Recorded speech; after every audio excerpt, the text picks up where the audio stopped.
अमेरिकेच्या न्यूयॉर्क शहरात केवळ 15 सेकंदांच्या क्लिपमध्ये एक महिला बसमधून उतरताच वेगानं आलेल्या पाण्याच्या लाटेसोबत वाहून गेली आहे. हा व्हिडिओ व्हायरल झाला असून अनेकांना धक्का बसला आहे.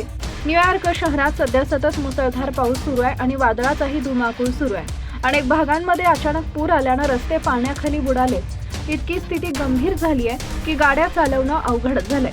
व्हिडिओत आपण पाहू शकतो की एक महिला गुलाबी रंगाचा टॉप घालून आहे.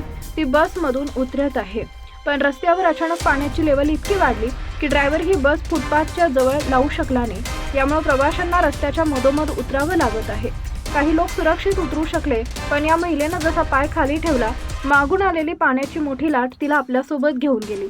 वाहून गेल्यावर लोक आरडाओरडा करू लागतात. महिलेला वाचवण्याचा प्रयत्न काही लोक करतात, पण तिला वाचवू शकत नाहीत. ही घटना काही क्षणात घडली. ना महिला काही करू शकली ना बाकीचे लोक.